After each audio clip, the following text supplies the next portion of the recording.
Hello friends and welcome back to my channel.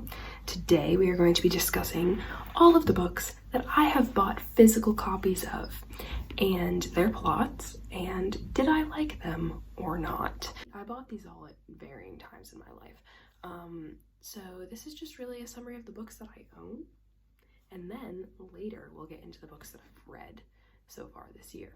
But the first book series is Six of Crows and Crooked Kingdom by Leigh Bardugo. So Six of Crows and Crooked Kingdom follow a group of 6 people, who knew, who have to do a heist, and the payout is a buttload of money. It's more money than they've ever seen in their entire lives. But in order to get said money, they have to break into basically the Pentagon of, this country called Fjerda. And the principle of the ice court of Fjerda is no one gets in. And if they do get in, they don't get out. And they have to break in and essentially kidnap this scientist and bring him back, and then they get paid. But it's not exactly easy to do that. So they have to put together an elite team of people.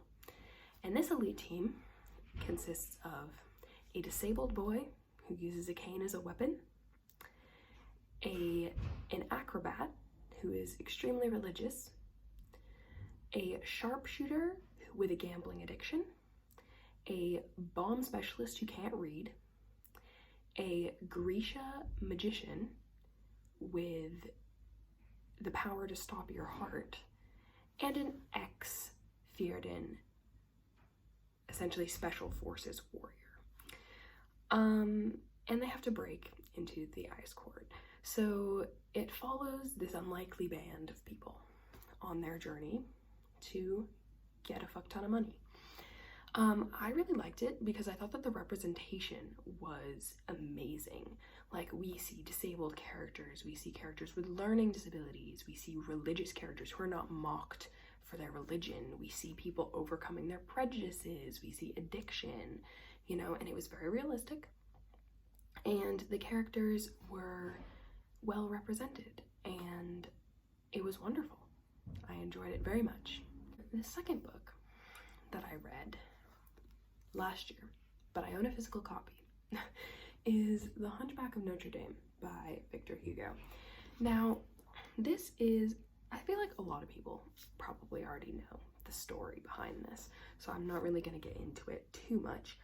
But essentially, we are greeted with this cathedral, the Notre Dame Cathedral, and, there has to be someone to take care of it, because it's just been built, and we are greeted with this man named Quasimodo. Now, Quasimodo is a hunchback, and at the time in France, being a hunchback was not really socially acceptable. People were very conscious about their appearance. There was not a lot of love for people who were not beautiful at the time. So Quasimodo is ridiculed. So he spends his whole life in the cathedral, essentially. And he had been adopted by this man.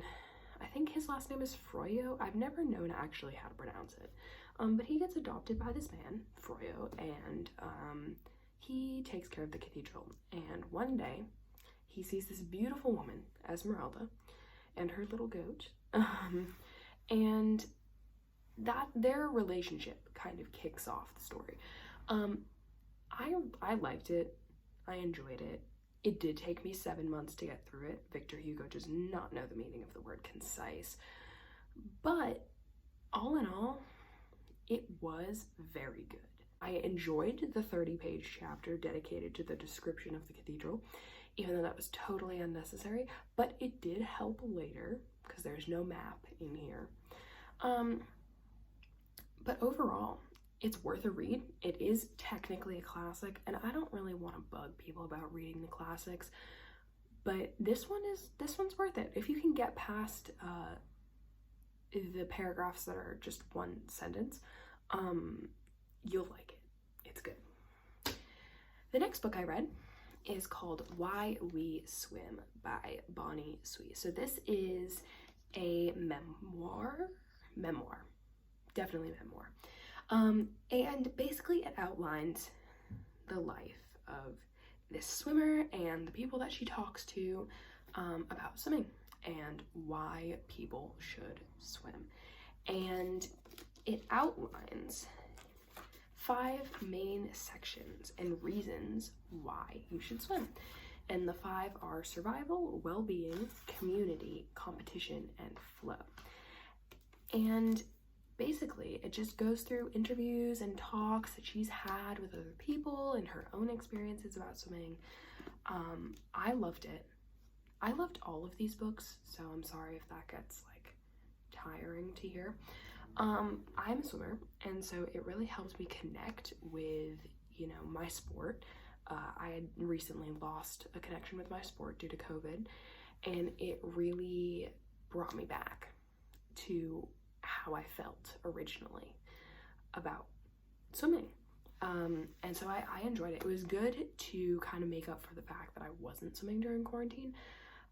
So it definitely spoke to me, and it was great. If you're a swimmer, I highly recommend it. The next book that I read it, but like, did I really read it, is Praying for Mrs. Mombasa by Doug Brendel. So this is a local book from the town that I live in, and I actually edited the audiobook for this book. So I got a pretty in-depth look at what this book is about, and I thoroughly enjoyed it. So Praying for Mrs. Mombasa is essentially a book about a church. And this church is run by a man named Moishe Escobedo. Now, Moishe Escobedo has a problem in his life. And that problem, it's one problem. It's not that bad, right? One problem in his entire life. And that's that his male parts are very small, right? And, you know, generally, that would not be a problem. Except that his wife, Ingrid, very much is lacking in the bedroom because of this. And so we meet this woman adjacent to this story happening, and her name is Mrs. Mombasa. And she's having the opposite problem. Her husband's down there is too large for her liking. She's not really a fan of the whole bedroom thing. And so you think, you know, they're having opposite problems, right? So one day, on Moishe's prayer list, because he is a priest, the name Mrs. Mombasa gets put on the prayer list. And Moishe prays for everyone, regardless if he knows them or not. He prays for them. And so we get Moishe praying for Mrs. Mombasa. And then into the mix comes an angel. And she goes by Kim. And she comes flying in, and her job is to make sure that prayers happen. And so we get mixed up in this whole idea of what it means to pray for someone. And it ends a way you wouldn't expect it to end, which is pretty cool, I would say. Definitely kind of a twist ending. It's a slice of life type of book, so if you're not about that, that's totally cool. But I really enjoyed it, and I think it was hilarious, and it took a lot of different approaches to humor, and the representation was amazing. Our main character, Moishe Escobedo, he's Mexican American. We have a Korean character. We have you know, lots of representation as far as race, and, you know, gender, and, you know, social class. So you really get this full encompassing idea of what life is like here.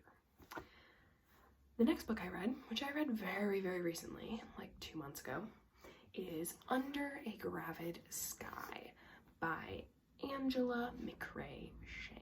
Under a Gravid Sky takes place in the Highlands of Scotland in the mid-1700s.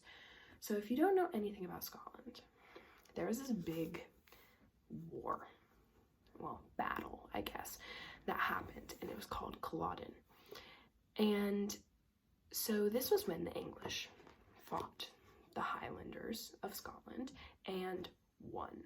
And so they started taking over Scotland, and they didn't want the clans to be a thing anymore, and they wanted everyone to be Christian, and it was just, you know, full on what the English did to a lot of other places as well. And so we follow a woman named Rowena, and we also follow a boy named Duncan. So Rowena loses her mother very, very young, and soon following that, she learns to become a healer, or a green woman, which, you know, most people would consider them witches now, but essentially they were just healers, and they assisted with childbirth and things of that nature.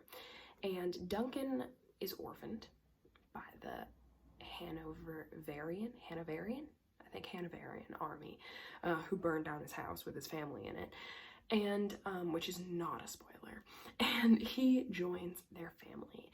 And so it kind of follows her family as she grows up and her relationship with the people around her.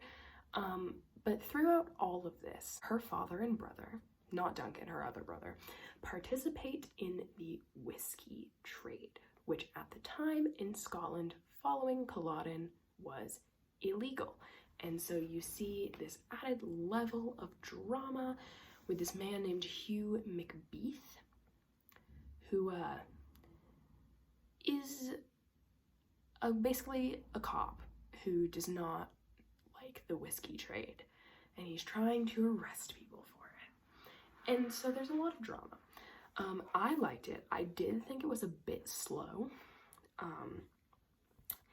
but there wasn't a lot going on. Not a lot of characters to follow, so it's very simple. And if you know nothing about Scotland, it does do a very, very good job explaining why all of this is happening and how significant the whiskey trade is and all of that stuff. There is actually a sequel to this. I have not read it yet, but the sequel is called The Blood and the Barley, which I am planning on reading. But yeah, so this is just a very good read if you want to get a look into mid-1700s Scotland. The next book I read was written by two YouTubers that I watch a lot. And now some of you will probably, I don't know, you might appreciate this one. If you're like me, you might appreciate this one. So I read Paradise Island by Sam and Colby. Now, if you don't watch Sam and Colby, do it, because you're missing out. But anyway, I read their book. Essentially, it takes an experience that they had in Hawaii and makes it a bit more thriller-esque. A lot of this is apparently true, but then it takes a turn at the end that really isn't true, so I'm not going to get into it totally because they did make a video about it and they did do a lot of detail into it, so you can go and check out their channel.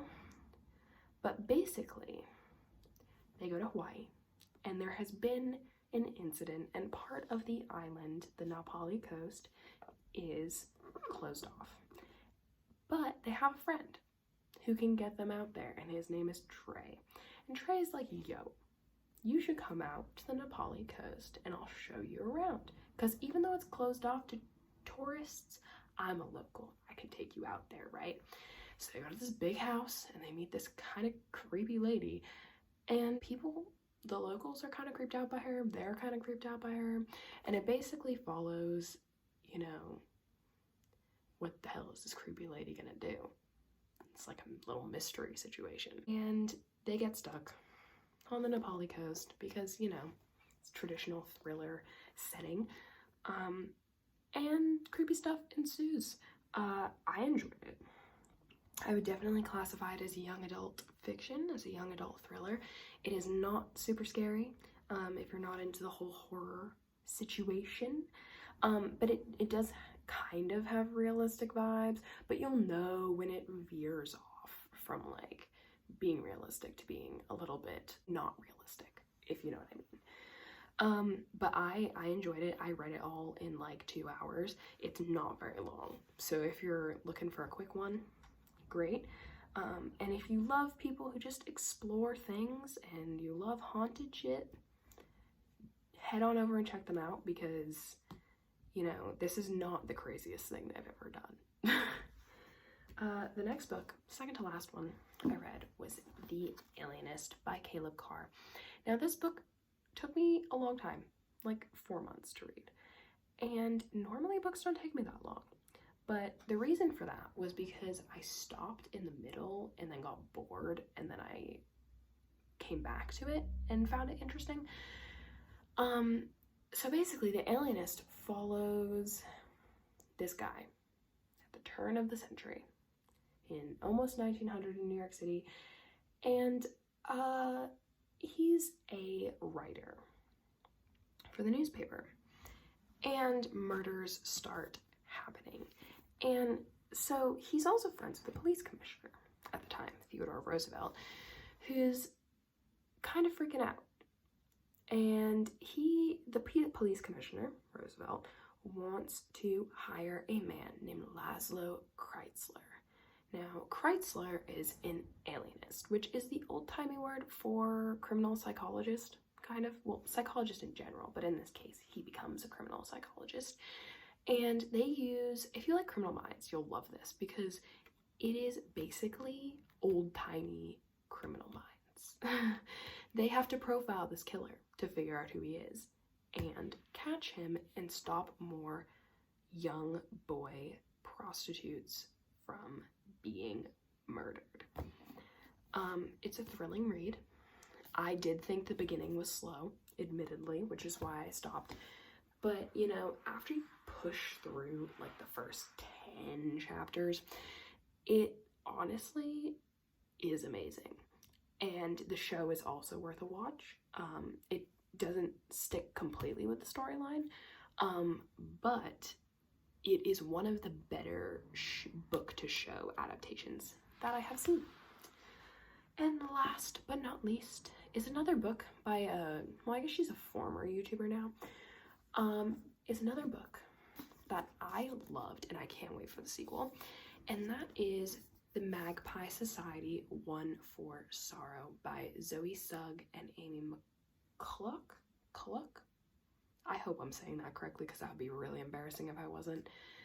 The Magpie Society, One for Sorrow. So the second one, Two for Joy, is coming out very soon, and I'm super excited to read it.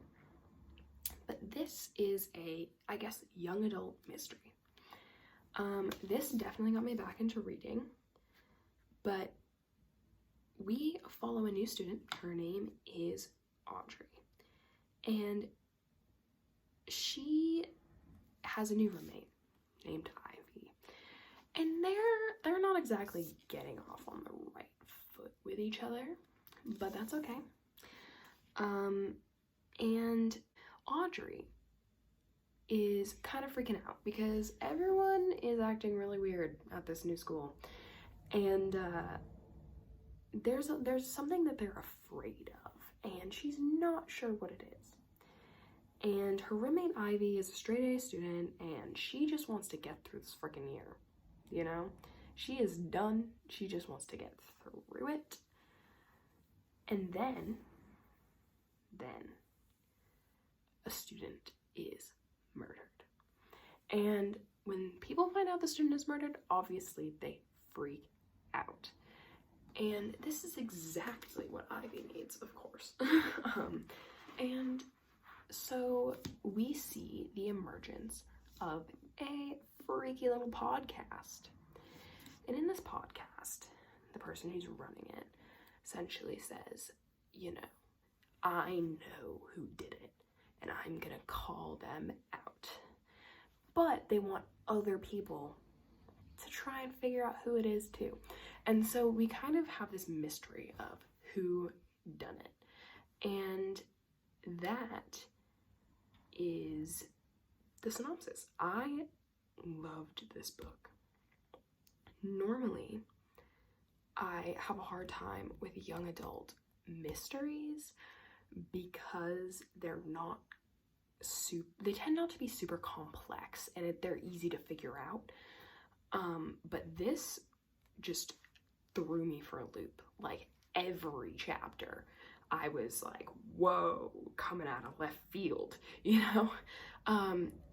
But once you look back on it, it's like, it all makes sense. So the mystery was very, very well done, and it gave me very much, while I was reading it, I had no idea who did it. But then once I looked back after I found out, I was like, how did I not know? And I think that is the hallmark of a great mystery novel. And that is all. That is my list. I'm going to run through it one more time so you know all of the books that I just mentioned.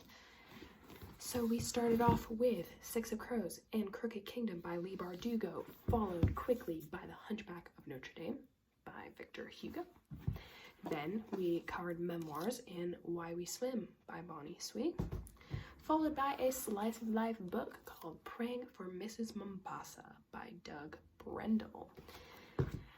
Then we hopped on over to Scotland from Chicago, and we looked at Under a Gravid Sky by Angela McCrae Shanks. I have an inability to speak. She taught us all about Scotland and the whiskey trade. And then we covered our first YouTuber book of the video, Paradise Island by Sam and Colby. Go check them out. Followed quickly by Criminal Minds, Old People Edition, The Alienist by Caleb Carr. And lastly, a book by former YouTubers Zoe Sugg and Amy McCulloch, The Magpie Society, One for Sorrow. Thank you all for watching, and I hope you will subscribe, ding the little bell there, give this video a like, and I will be back at you